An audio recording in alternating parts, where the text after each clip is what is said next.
안녕하세요. 오늘은 아프리카 초식 동물이 맹수에 쫓기면서도 잘 살 수 있는 이유를 알아보도록 하겠습니다.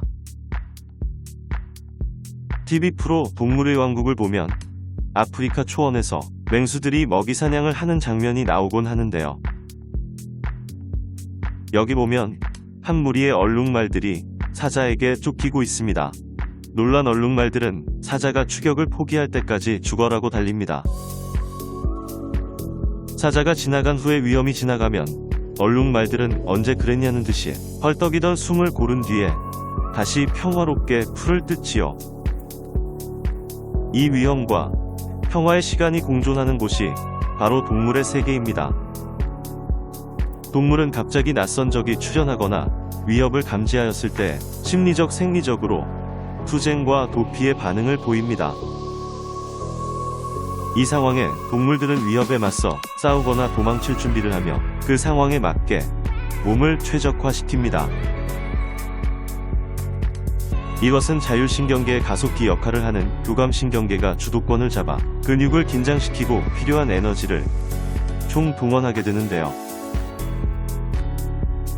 이른바 전투 상황에 돌입하였다고 합니다. 그러나 전투 상황이 종료되면 근육을 긴장시켰던 교감신경계는 뒤로 물러나고 브레이크 역할을 하는 부교감신경계가 나서서 이완과 평정 휴식을 제공하여 몸을 정상 상태로 되돌리려 합니다. 이른바 몸에 다시 평화 상태가 도래하게 된 것이지요. 바로 여기에서 우리는 초식 동물들이 늘 맹수에 쫓기면서도 장수를 누리는 이유를 알 수 있습니다. 초식 동물들은 사자나 표범, 독수리 등 맹수에게 쫓겨 필사적으로 도망가는 상황을 제외하고는 대부분의 시간을 평화로운 상태 속에서의 나날을 보내게 됩니다. 위협이 없는 평소의 초식 동물의 몸 상태는 심신이 이완되어 심장이나 내장기관, 또 근육이 필요 이상 스트레스를 받지 않게 조절이 됩니다.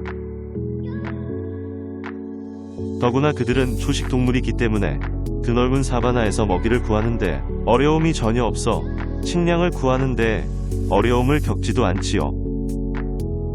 그렇기 때문에 오히려 그들은 자신들을 먹잇감으로 노리는 맹수들인 사자, 호랑이, 표범보다 평균 수명이 높습니다.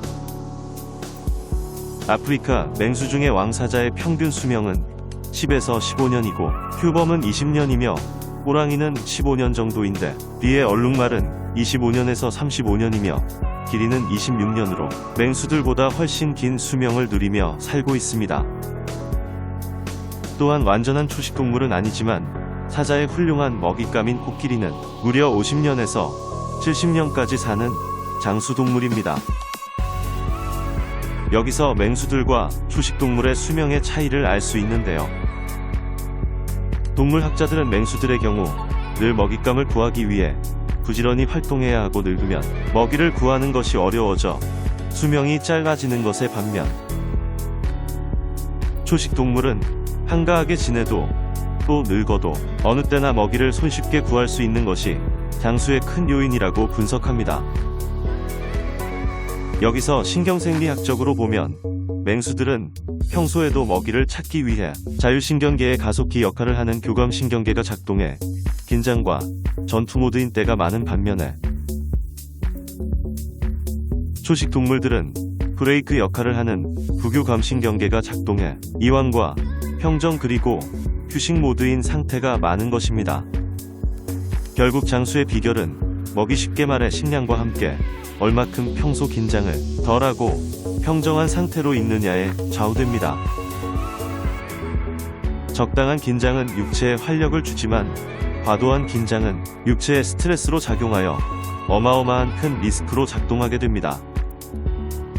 이 초식 동물의 삶의 지혜를 보고 인간의 세계에도 빗대어 생각해 볼 수 있습니다. 인간은 원시시대 때부터 이러한 투쟁과 도피 그리고 이완 본능에 충실하였습니다. 낮에는 수렵을 하며 물가에 가 채취를 하는 등 고된 육체 노동을 한 뒤 밤에는 저녁을 먹고 즐기며 하루를 마무리하며 잠에 들었니다. 그러나 세계가 문명화되고 인간의 두뇌를 더욱 많이 쓰게 된 지금 현대인들은 늘 긴장과 불안 속에 쫓기며 살고 있음을 알 수 있습니다. 우리 인간의 삶을 동물의 세계과 비교하자면 얼룩말이나 기린이 사자에게 쫓기지 않는 상황에서도 긴장을 풀지 못하고 숨을 헐떡이며 사는 형국입니다. 더욱이 인간의 뇌는 사자나 호랑이 같은 외부의 큰 위협과 불안, 걱정 같은 조그마한 스트레스를 구별하지 못하고 똑같이 반응하며 모든 상황에 긴장과 위협을 느끼게끔 설계되었습니다. 놀러가서 회사 일 걱정하며 밤에 잠도 잘 못 자는 형국이며 24시간이 투쟁 도피 상황이 되기 일쑤입니다. 이러한 스트레스를 초식 동물처럼 풀어내지 못한다면 에너지는 한도 초과되어 번아웃, 소진 상태로 가게 됩니다. 자율신경계 역시 평시와 전시를 구분하지 못하고 헷갈리는 반응을 하다가 결국 면역계와 신경계, 혈액순환계 질병들을 마주하게 됩니다. 바로 이 같은 현대인의 딜레마에서 벗어나기 위해 신경과학자들은 미주신경의 활성화를 권하고 있습니다.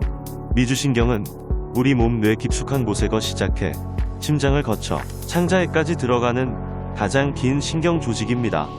호흡과 소화 그리고 삼박수와 각종 감각과 운동신경증을 관장하며 투쟁과 도피 모드에 대한 브레이크 페달로 작용하는 부교감신경입니다.